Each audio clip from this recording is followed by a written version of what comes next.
আমরা অনেকেই বাইক ব্যবহার করি, কিন্তু আমরা কি জানি যে বাইকে ব্যবহৃত ব্যাটারি কিভাবে ইনস্টল করা হয়? প্রথমে আমরা দেখাচ্ছি, এটা ইয়ামাহা শোরুম থেকে আমাদের এরকম ড্রাই সেল ব্যাটারিতে ভিতরেও পানি ভরতে হয়। এরকম 5-6টা সিলিন্ডার থাকে।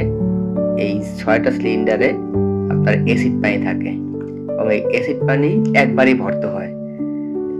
প্যাকেটটা খোলার পরে ভিতরে একটা কভার দেওয়া থাকে এবং ইয়ামাহা বাইক শোরুম থেকে বর্তমানে একটা আপনার FZ ভার্সন 3 এর বাইকে ব্যাটারি প্রায় 2835 টাকার মতো। এবং এই দেখেন, এটাকে লাগিয়ে চাপ দেওয়ার সাথে সাথেই এই যে পানিগুলো ভিতরে অটোমেটিক যাইতেছে এবং প্রত্যেকটা ব্যাটারিতে কিন্তু এরকম পানি যায়। আমার যেগুলা ড্রাই সেল ব্যাটারি, ওর ভিতরে একবার পানি ভরা থাকে পাবে।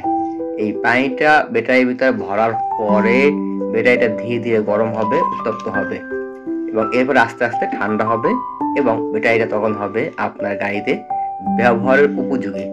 এই জিনিসটা আমার জানা ছিল না। সেদিনকে আমার বাইকে ব্যাটারি কেনার সময় তারা বললো যে আপনি কি ইনস্টল করতে পারবেন? আমি বললাম এটা আবার কি? বললে বাইকে ব্যাটারিতে পানি ভরতে হবে। আমি বললাম না, আমি পারি না। তখন তারা আমার সামনে বসে এভাবে করে দিয়েছে। আপনারা হয়তো আমার অনেকে জানতেন না, যারা নতুন করে জেনেছেন ভিডিওটা লাইক দিয়ে অন্যকে দেখতে সাহায্য করবেন।